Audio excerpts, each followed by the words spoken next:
제목 그대로 한번 같이 하겠습니다. 헌신을 새롭게. 교회 다닐 때만 이 예배당에 와야만 헌신이라는 단어를 듣습니다. 이 헌신이라는 말이 영어 성경에는 sacrifice, 희생하고 똑같은 단어입니다. 그리고 구약에서는 제물을 드릴 때 그것을 sacrifice라고 그러죠. 구약시대 유대교에서는 매일 드리는 짐승 제사가 바로 헌신과 같은 말입니다. 유대 백성은 자기들의 죄를 그냥 가질 수 있었고 용서받으려고 했기 때문에 범죄할 때마다 값비싼 짐승을 희생제물로 바쳤습니다. 양과 소와 염소들을 많이 키웠지만 여러분 지금도 이스라엘을 여행하다 보면 이스라엘 북쪽의 사마리아 지역에 가면 좀 다른 종교, 유대교와 다른 종교가 있는데 짐승을 잡아서 피 흘리는 것을 관광 상품으로 하고 있습니다. 그래서 이렇게 개울처럼 파는데 그걸로 피가 늘 흘러내리도록, 이런 건 여러분이 인터넷이 있으니까 유튜브에 찾으면 좀 많이 봅니다. 근데 신기하게도 양을 잡는데 양이 아주 아무 소리도 안 하게 기가 막히게 잡은 것 같아요. 그 양은 주인 얼굴만 가만히 쳐다보고 있어요. 배가 갈라지면서도 소리 없이 죽어요. 난 처음 봐서 여러분 돼지 잡을 때 돼지 멱다는 소리 나잖아요. 꽥하고 소도 많이 운다고 그러고, 이 양은 거기서 잡을 때 소리가 하나도 없어요. 그 잡는 기술도 있지만 주인이 나를 설마 죽이랴 그러는가 봐요. 어떤 목사님은 그걸 직접 보고 오더니 목이 매가지고 말을 못하더라고요. 딱 예수님 그 모습이었다는 거예요. 그거 보면서 예수님 생각이 많이 났다고 그럽니다. 이렇게 제물을 많이 드렸지만 이스라엘의 성전이 무너진 다음에 AD 70년에 로마에서 무너진 다음에는 제물을 드릴 수가 없어요. 요즘 여러분 인터넷 찾아서 욤키푸르라는 거, 욤키푸르 그런 걸 찾아보면 제물 드리는 게 나오는데 요새는 양과 소를 잡을 수 없어서 산 닭을 가져갑니다. 닭. 여러분 찾아보면 옛날 풍습들은 것도 많이 나타납니다. 이게 예수님 오신 다음에는 히브리서 9장과 10장에 말씀한 것처럼 그분이 예수님이 마지막 once for all 단번에 드리신 제물이 됐어요. 그 말이 뭐냐면 한 번 드리면 다시 할 필요가 없다. 그것 성경에서는 단번에 그랬습니다. 예수님 우리 죄를 위한 마지막 제물이었기 때문에 이제는 죄 용서받기 위해서 제사를 다시 드릴 필요는 없습니다. 그런데 성경에서는 제물 얘기가 나와요. 신약 성경에도. 그게 뭐냐면 산 제물입니다. living sacrifice라는 거예요. 짐승을 잡으려면 배를 가르고 창자를 빼내고 참 잔인하지만 그렇게 죽이는데 산 제물이 뭐냔 말이에요. 쉽게 말하면 살아있으면서 제물이 된 것처럼 사는 것입니다. 로마서를 읽다가 그렇게밖에 제가 이해가 안 되는 거예요. 살아있지만 죽은 것처럼 하나님께 다 드려졌다, 그런 뜻입니다. 오늘 읽은 말씀의 로마서 6장에는 우리 자신을 조건 없이 드린다고 그래요. 아까 찬송 불렀죠? 시간을 드리고 손과 발과 이런 걸 드린다고 그래서 맨 마지막에 모든 걸 드린다고 그래서 막 여러분 부르면서도 그냥 생각 없이 불렀을 거예요. 그죠? 근데 솔직히 말하면 캥기는 얘기예요. 그거예요. 뭘 드리긴 뭘 드렸어요. 쬐끔 드리고 막 그랬을 텐데 말이에요. 레위기 27장에는 이게 참 중요한 말이 나오는데 그게 뭐냐면 제물이 헌신 예배라는 거죠. 헌신 예배. 헌신 예배 거의 선교회 단체마다 매년 하더라고, 매년.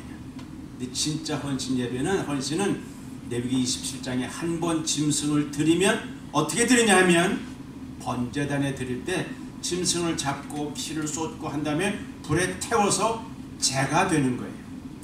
제가 되면 다시는 회복이 안 되죠. 레위기 27장 28절에는 한 번 드려진 제물은 제사는 무르지 못한다 그랬어요. 그걸 저 신학대학에서 가르칠 때 한 분이 졸업식 때 설교하는 거에 이 설교를 하시더라고요. 한 번 하나님께 정말 드려졌으면 다시 돌이킬 수 없다는 거예요. 헌신 예배 할 때마다 돌이키는 것 같아요. 우리는 또 하고 내년에 또 하고, 왜? 그동안 삐딱하게 갔다는 거지. 또 와. 이건 성경적이 아니에요, 사실은. 그래서 오늘 말씀한 대로 로마서 12장에 산 제물이 된다는 것은 매일매일 헌신을 새롭게 하는 것입니다. 살아가는 동안 잠시도 거르지 않고 제물 같은 삶을 사는 거예요. 성경은 말하기를 사도 바울의 말처럼 먹든지 마시든지 주의 영광을 위해서 하는 것입니다. 그래서 살아도 주를 위하여 살고 죽어도 주를 위하여 죽는다.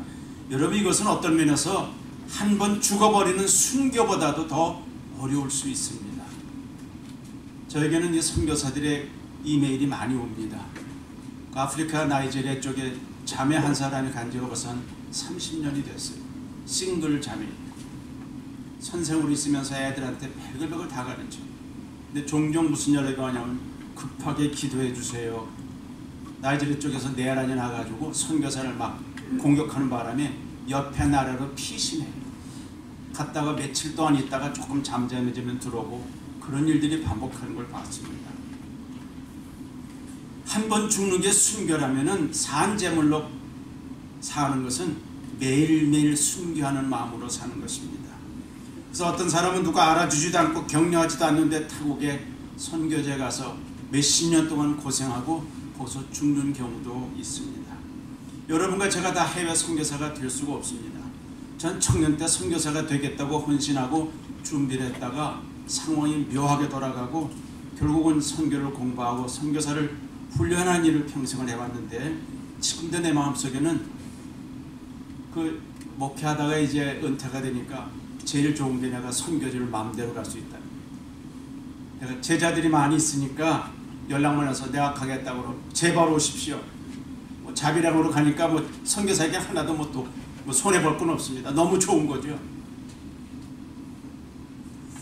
어떤 사람은 선교에 대한 은사와 열정이 없을 수도 있고 할 줄 모를 수도 있습니다. 그렇지만 그럼에도 불구하고 여기 살면서 living sacrifice로 살 수 있어요. 이게 진짜 헌신이에요. 기왕의 주를 섬기려면 마음을 다해서 헌신을 다짐하는 것이 필요합니다. 여러분, 구약 성경의 예레미야 선지자 아실 거예요. 그분은 전도하면서 하도 많이 울어가지고 별명이 뭐라고요? 눈물의 선지자. 맨날 울고 다녔나 봐요. 그 예레미야서 보면은 한 분은 전도하다 너무 힘들어서 나 그만하겠습니다. 아유, 전도나 못하겠네. 그러다가 성경에 뭐라고 써있냐면 가슴이 터지는 것 같아서 내가 견디지 못해서 또 전도로 나가는 게 나옵니다. 이게 진짜 헌신된 겁니다. 오늘 읽은 말씀 중에서 그 몇 구절 사이에서 몇 가지를 봅니다. 정말 헌신하려면 첫 번째, 죄가 우리 몸을 다스리지 못하게 해준다는 거예요. 여러분, 성경 한번 찾아볼까요? 갈라디아서 5장. 갈라디아서 5장을 찾아보십시오. 이게 뭐냐면 죄들이 나를 자꾸 다스리지 못하게 욕망이, 이 욕심이 그걸 설명하고 있습니다. 갈라디아서 5장 19절에서 21절까지. 성경을 자꾸 찾으면 찾을수록 빨리 찾을 수 있습니다. 갈라디아서 5장 19절. 갈라디아서 5장 19절부터 육체 시작. 육체에는 분명하니 곧 음행과 더러운 것과 호색과 우상 숭배와 추술과 원수 맺는 것과 분쟁과 시기와 분냄과 당짓는 것과 분열함과 이단과 투기와 술 취함과 방탕함과 또 그와 같은 것들이라 그랬습니다. 여기 읽어보니까 어떤 사람은 나한테 하나도 해당 안 된다. 혹시 그렇게 생각하면 교만에 해당되는 사람이야. 그 사람은 교만. 제가 지난번 그랬죠. 제일 교만한 사람은 하나님 제가 겸손합니다. 이 사람이 제일 교만한 사람이라고 그랬어요. 돈을 조금 더 쉽게 벌고자 하는 마음으로 수고하지 않고 소득을 불로소득하는 사람 많죠. 어느 나라에서나 복권이 잘 팔려요. 캘리포니아도 복권이 잘 팔려요. 근데 여러분 이미 아시다시피 부자 나라에서는 복권이 잘 안 팔려요. 가난한 나라, 또 가난한 시민들이 아주 정말 돈이 없는 사람들이 많이 팝니다. 어제 뉴스에 제가 들었어요. 한국에서 어떤 사람이 복권이 붙었대요. 큰 돈이. 너무 좋아가지고 동생에게 나눠줬답니다. 나눠주고 뉴스 보셨는지 모르겠어요. 아침에 들었는지. 그리고 자기도 비즈니스한테 다 폭삭 망했어요. 근데 빚을 지는 바람에 동생하고 싸우다가 동생을 칼로 여러 번 찔러서 죽였어요. 잡혔어요. 그 복권 없었으면 그냥 좀 부족하지만 잘 살 텐데 복권 딱 붙는 바람에. 그래서 뉴욕타임스 어느 기자가 지난 몇 년 동안 $1 밀리언 이상을 복권에 당첨된 사람을 조사를 했답니다. 아세요 여러분? 99.9%가 망했답니다. 그 다음에 안 망한 사람이 있는지 모르겠어요. 대부분이 감옥에 들어갔거나 뱅크럽시 했거나 자살했거나. 여러분 노력해 사는 게 더 중요해요. 이 욕심 때문에 욕심 때문에. 어느 집에 가정부가 있었는데 영국 분이 쓴 글에서 봤어요. 가정부를 열심히 해봤더니 돈 얼마 안 받는데 한 번은 이렇게 지나가다 보니까 부엌에서 주방에서 그러더래요. 5파운드만 있으면 좋겠, 5파운드만 있으면 좋겠는데 뭘 살려고 그랬나 봐요. 이 주인이 지나가다가 아이고 저 5파운드 저거 그거 내가 줄 수 있는데, 그래서 조금 이따 가서 혹시 돈이 필요한 것 같으면 5파운드 주겠다고 5파운드 줬으면 감사합니다. 그러고 나오는데 뒤에서 그러더래요. 에이 10파운드 요구할걸. 이게 뭐예요? 욕심이에요. 욕심. 가지면 더 갖고 싶은 거예요. 이런 것들이 당신의 몸과 삶을 다스리지 못하게 해라. 그래야 진짜 헌신이 이루어지는 거예요. 한쪽에서는 별짓 다 하고 있으면서 이쪽에서는 아주 거룩한 것 같은, 이게 이중인격자가 바리새인이에요. 옛사람의 습관과 생활 태도를 바꾸지 않으면 여전히 나를 괴롭히고 마음 깊은 곳에 뭐가 자꾸 응어리가 져 있는 거예요. 어떤 사람은 죄를 저지르다 경찰에 잡혀 감옥 생활했는데 추록한 다음날 또 잡혔대. 감옥에 들어간다고 그걸 교도사라고 그래. Correction Institution이라는 말도 써요. 뭐가 고쳐져요? 우리가 알다시피 들어가면 더 기발한 방법을 배운답니다. 거긴 더 날고 뛰는 사람이 많이 있어서 그런가 보죠. 물론 변화받고 나온 수 있죠. 다스리는 자와 다스림을 받는 자 중에 누가 더 강할까요? 다스리는 자가 강해요. 약자는 강자 영향을 받기 때문에 동네 가면 골목대장이 있어요. 골목대장은 목소리가 크고 막 왔다 갔다 하는 놈이에요. 그 앞에서 잘못하고 다 맞아요. 오늘 성경 말씀은 죄가 우리 몸을 다스리지 말게 하라. 여러분 아무도 모르는 여러분 개인적인 습관이 있을 수 있어요. 그게 자꾸 다스려요. 저는 골프를 치고 싶지만 한 번도 안 쳤습니다. 그리고 전에 목표하는 데서는 골프를 치는 걸 싫어해서 전부 다. 그래 또 이 이민사회에서 골프가 나쁜 거 참 비싸지도 않아요. 사실은요. 뭐 얼마 안 되고 충분히 할 수 있어요. 근데 다른 교인들 중에서 자꾸 뭐 말이 많은 것 같아서 기왕 안 했어요. 근데 제가 듣고 보니까 골프 치는 것도 스트레스 무지하게 받는데요. 또 어떤 사람은 슬쩍 또 속인대네. 뭐 떨어지면 자기 어디 들어가면 주머니에서 다른 공을 갖다 놓고 그 얘기 들은 거예요. 그거 제가 진짜인지 모르겠지만 그 스트레스 많이 받는다고 그래요. 뭐 들어보고 하는지 모르겠어요. 운동 삼아 하는 거 참 좋죠. 정직하게 해야죠. 그러나 몇 불 달라고 10불 달라고 그렇게 한다는 걸 제가 우리 교인 중에서 들었어요. 다윗은 그런 죄보다도 더 나쁜 죄가 있다고 자기 스스로 고백했는데 뭐냐면 시편 19편에 들어보세요. 또 주의 종으로 내가 그런 말이에요. 일부러 죄를 짓지 말게 하사 고의로 죄를 짓지 말게 하사 그 죄가 나를 주장하지 못하게 하십시오. 그리하시면 내가 정직하여 큰 죄고에서 벗어나겠나이다. 이 고범죄라는 게 고범죄. 일부러 짓는 거야. 알면서도.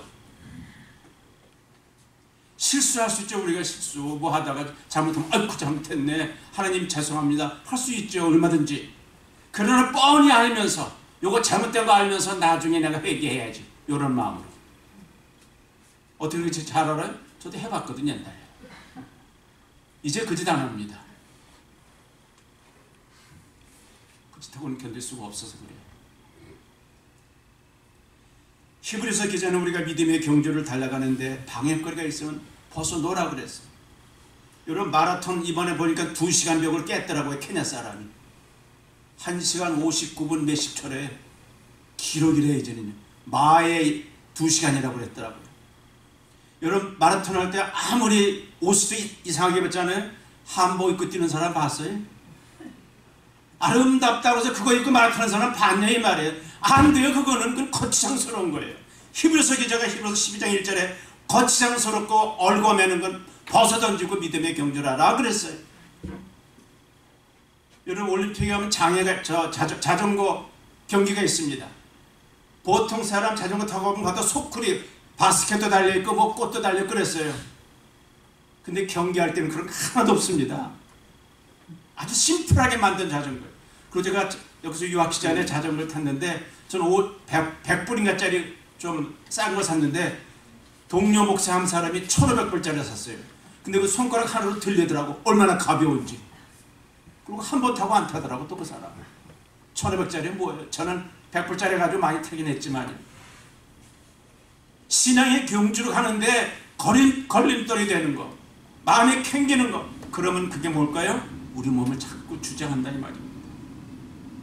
두 번째, 너의 지체를, 이 지체란 말은 몸의 손, 발, 다리 이런 걸 말해서 members of the body예요. 지체를 불의의 도구로 들이지 말라, 악한 일에 쓰는데 하지 말라, 그런 말입니다. 여기 도구라고 그랬는데 그건 병기가 되고 우리 성경에서도 무기라고도 했습니다. 우리가 손과 발 이런 거, 좋은 머리를 뭐에 쓰는가? 여러분 예전에 그 고려대학교에서 어떤 논문을 썼는데 감방에 들어가 있는 사람들, 감옥에 들어가 있는 사람들의 IQ를 조사해 봤대요. IQ. 들어간 사람이 그때 제가 기억하기로는 85% 이상이 IQ가 120 이상이더래. 근데 조금 괜찮은 사람들이에요. 그리고 뭐 10몇 프로가 아주 괜찮고 그 다음에 상당한 숫자가 100 이하더랍니다. 그 자기 논문의 결과가 뭐냐면 감방에 들어가는 사람 도적질하고 사기친 사람 머리가 무슨 말이에요?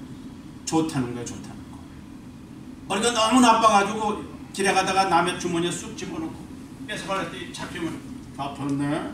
이거 바보예요. 바보. 그 IQ가 한 30대는 놈이야. 그래놓고 기가 막힌 방법으로 뺏으려면 머리가 잘 돌아가야 돼요. 그 머리를 그렇게 쓰는 사람이 있어요. 미국의 발명가 가운데 우리 익혀지지 않은 사람이 있습니다. 리 디 포레스트. 들어본 일도 없는 사람인데 제가 인터넷에서 찾았어요.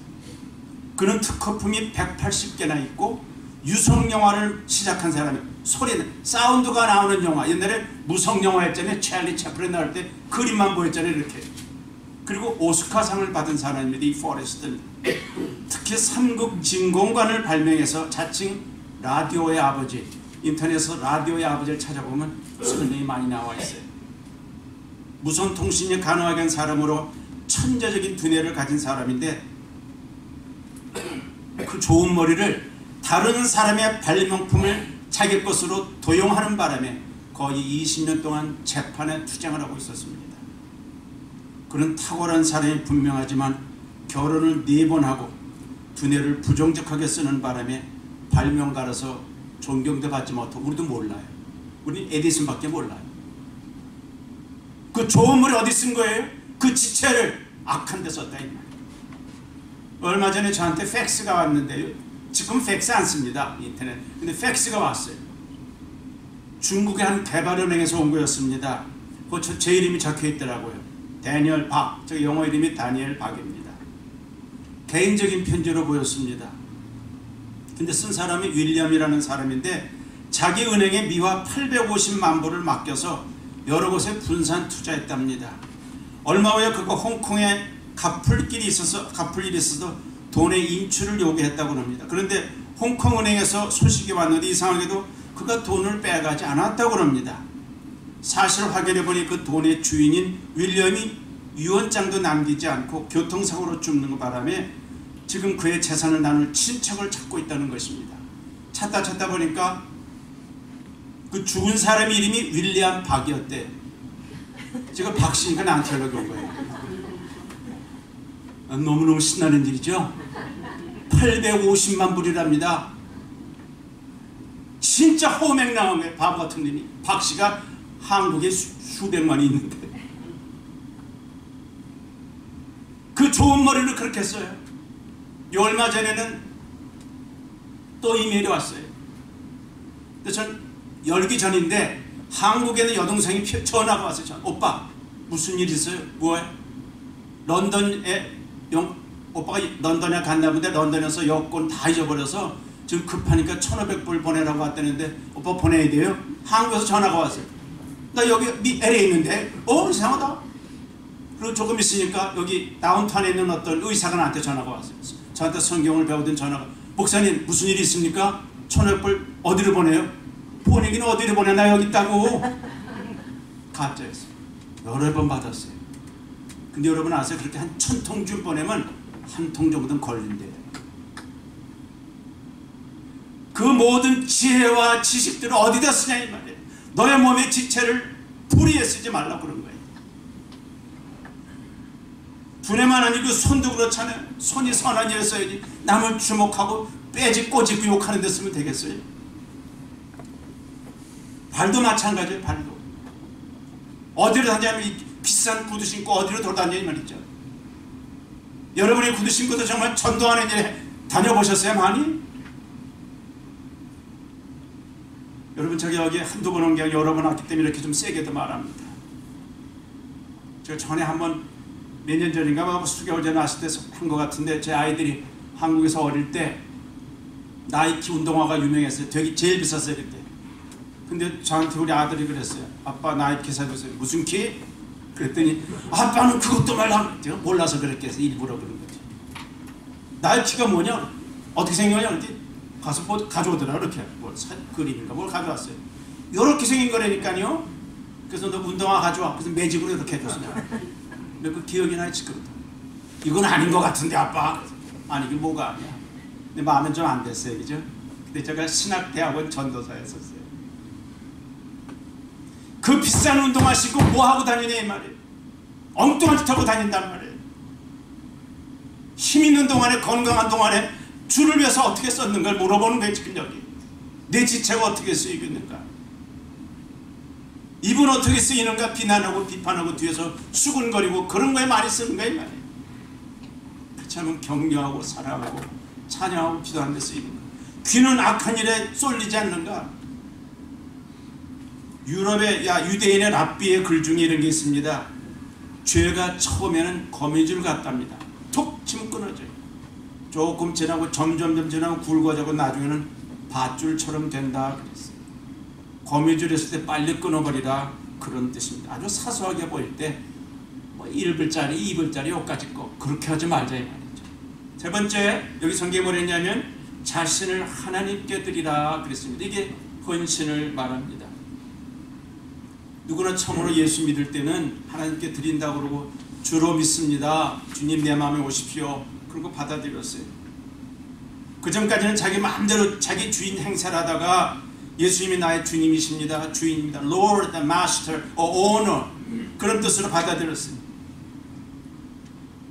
근데 사실은 그 마음이 매 순간 지속되어야 돼요.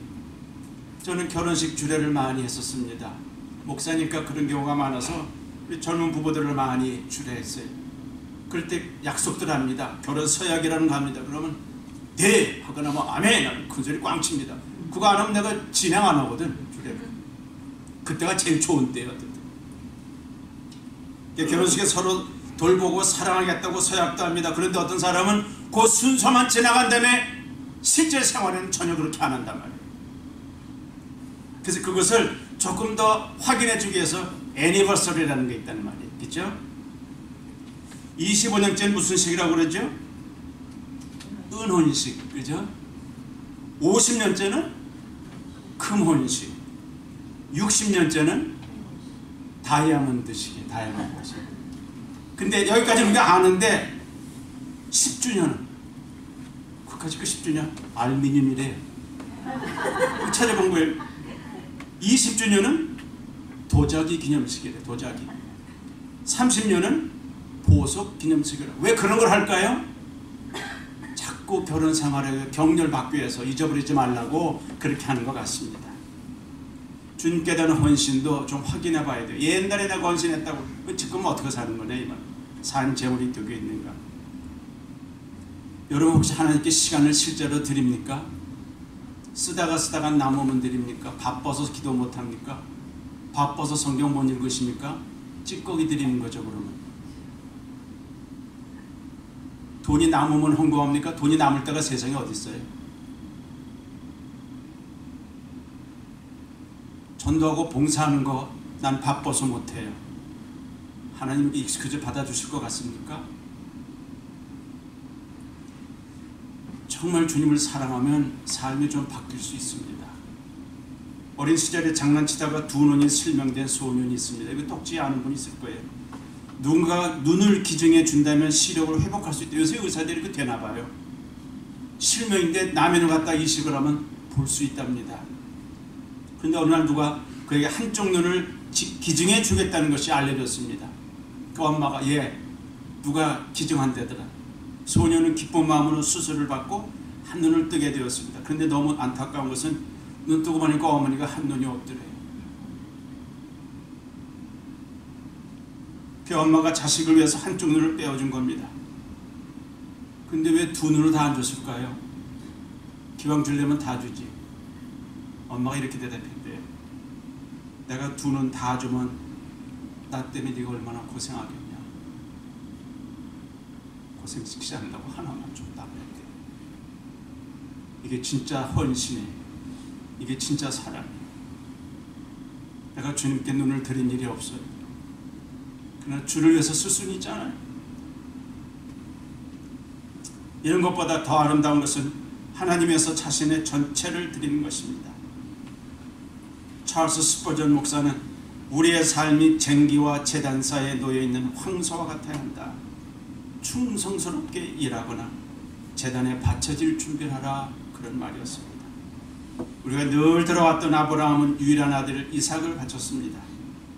너무 잘 알아서 쉽게 지나가지만 입장을 바꿔놓으면 안 됩니다. 정말 힘듭니다. 전 아들만 둘인데 제가 살던 아파트 건너편 집은 자녀가 하나도 없었어요. 은행 지점장이었는데 그분은 자녀가 없어요. 결혼하고 열어야 되는 한 20원 30년 넘어서도. 근데 만약 그 사람이 나한테 와서 목사님 난 하나도 없는데 당신 둘이나 있으니까 하나만 주시오. 만약 그러면 제가 그러죠. 살기 힘든데 이럴 것 같습니까? 국물도 없어요. 이 사람이 정신 나갔나? 의리 상해버려야죠. 모세는 자기 백성을 위해 애굽의 화려함과 영광을 포기하고 광야 생활 40년을 동행했습니다. 했는데 그것은 하나님께 대한 순종의 헌신입니다. 바울은 복음을 위해서 죽기까지 충성했고 모든 것을 배설물로 여긴다. 여러분 삭개오 아시죠? 지금으로 말하면 IRS에 높은 사람이에요. 돈 많이 버는 자리. 세리장입니다. 근데 그 예수님 만난 다음에 재산의 절반 내어놓고 빼앗은 것은 4배로 갚았더니 어떤 분이 조사를 해보니까 거의 거렁배가 됐답니다. 재산 반 내놓고 가지 않았는데 근데 뺏어서 그 4배로 갚으려니까 다 줘야 됐대요 거의. 근데 제가 이걸 읽다가 어떤 성경학자 썼습니다. 그 감동이 됐어요. 그가 재산을 다 잃어버렸지만 구원의 즐거움을 찾았다고 했어요. 그 전까지는 웃을 일이 없었다는 거예요. 유명한 재벌이 그랬죠. 재벌에게는 웃을 일이 없다. 누가 훔쳐갈까봐, 빼앗아갈까봐. 사르밧에 살던 과부는 어땠습니까? 그 마지막 남은 한 그릇의 밀가루와 기름으로 빵을 만들어 선지자 엘리야를 공경했습니다. 먹고 죽겠다는 것이었습니다. 하나님은 그 헌신을 귀하게 보시고 차고 넘치게 하셨습니다. 여러분 하나님께 드리는 시간과 재물과 노력은 낭비가 아닙니다. 오해하지 마세요. 어떤 여자가 예수님께 와서 아름다운 비싼 향후를 부어봤을 때 부었다고 그랬어요. 발에다가. 그때 옆에 있던 누가 가론 유대가 뭐라냐면 What a waste. 와 이렇게 낭비하느냐? 그랬어요. 예수님께 드리는 것이 낭비가 아니라고 그때 확실히 말했어요. 복음이 전해지는 곳에 이 여자의 아름다운 행실이 끝까지 갈 거라 지금까지 들려오잖아요. 여러분 주님께서 헌금하셨어요? 너무 떨리세요 그거? 그거 반 강요하는 거니까 안 하면 지옥 간다 그런 말 없어요. 인색하게 드리면 인색하게 사는 거고 인색하게 투자하면 인색하게 받는 거고 헌신하고 드리면 그만큼 받고 안 주셔도 괜찮아요. 넉넉하게 받았어요 벌써.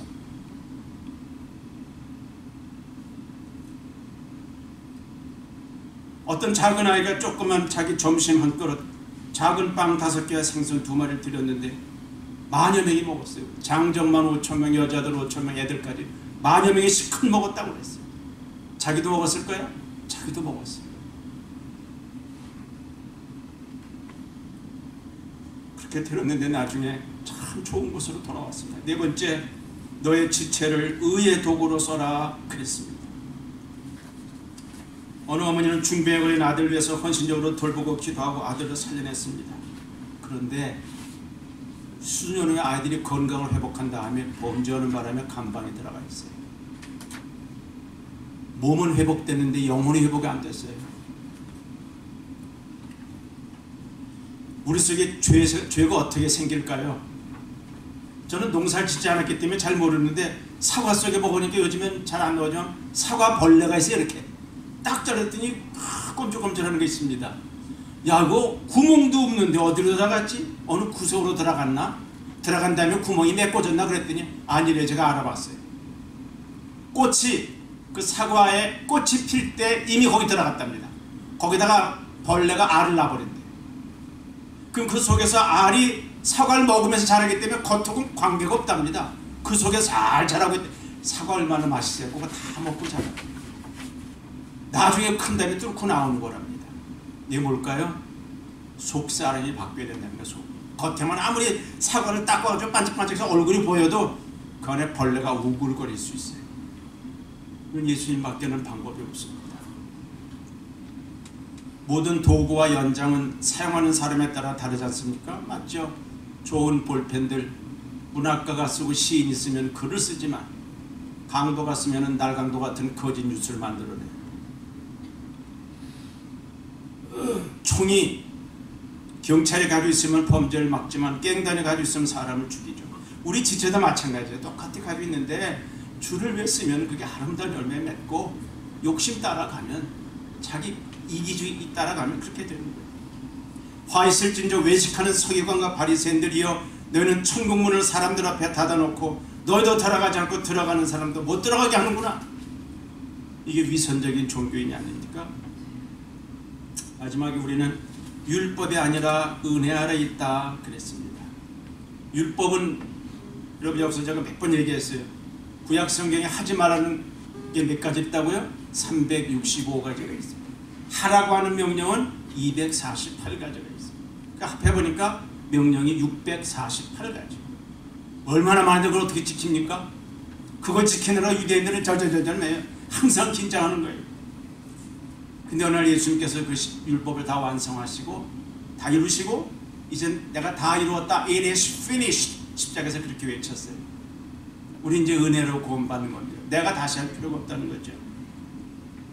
그런데 어떤 사람이 오해하는 건 우린 율법이 아니니까 내 마음대로 산다. No. 구약 율법에서는 11조니 뭐니 재물을 많이 드려야 돼요. 그 은혜로 사는 사람 마음대로 사는가? 달리 생각하셔야 돼요.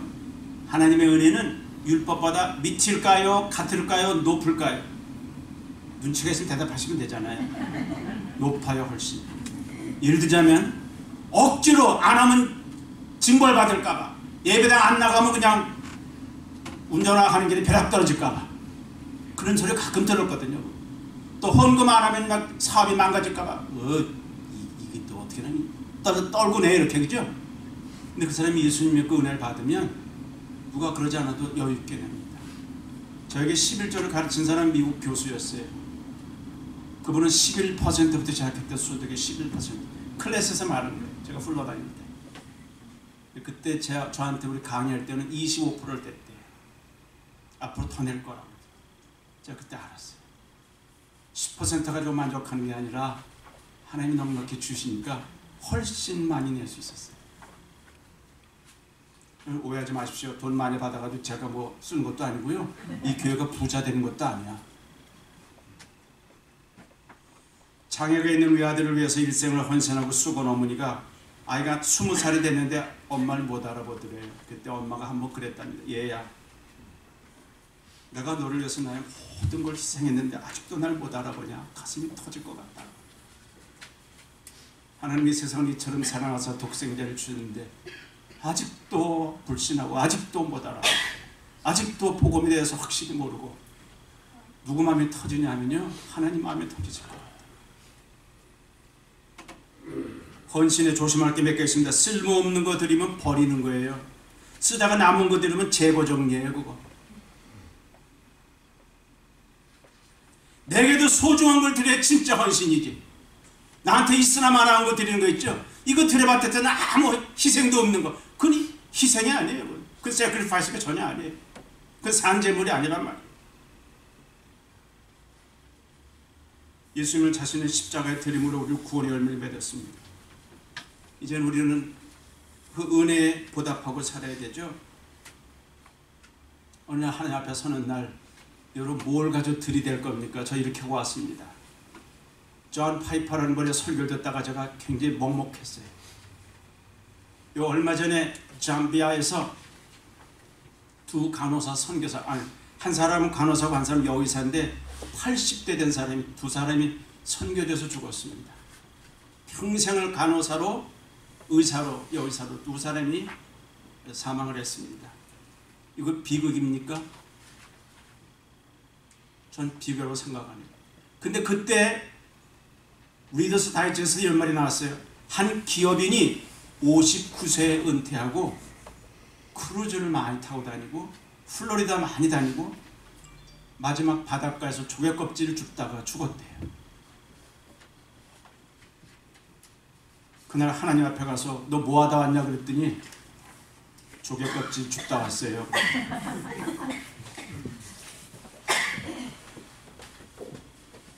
어떤 선교사는 평생을 섬기다가 선교지에서 순교했는데 어떤 사람은 플로리다 바닷가에서 조개 껍질 찝다가 그것 들고 이거 하다 왔어요. 이 존 파이퍼 목사님의 굉장히 강력한 설교제가 들었어요. 뭐 하시다가 하나님 만나실 거예요? 우리는 몰라요. 100살까지 산다고요? 누가 보자고요 그 우리를? 다 100살까지 살 것 같아요? 아닙니다. 오늘도 뉴스를 또 보세요. 30대고 20대고 관계가 없어요. 하나님 앞에 서는 날이 올 텐데 하나님 앞에 갔을 때 빈손으로 가서 아무것도 없어요. 조개 껍질 몇 개 가지고 쓸 겁니까? 골프 치다가 또 골프채 들고 나갈 거예요. 이렇게 하나님 앞에 주님께 헌신된 삶을 살다가 미련 없이 하나님께 드리고 살다가 하나님 이렇게 하다 충성을 다하고 최선을 다하다 왔습니다. 그때 듣는 말이 착하고 충성된 종아, 하나님의 은혜가 있을 것입니다. 여러분 오늘 이 설교를 들으면서 혹시 깨달음이 되고 찔림이 되고 그렇다면 정말 하나님 내가 헌신을 새롭게 합니다. 그런 마음의 다짐이 있길 바랍니다. 아멘. 기도하겠습니다.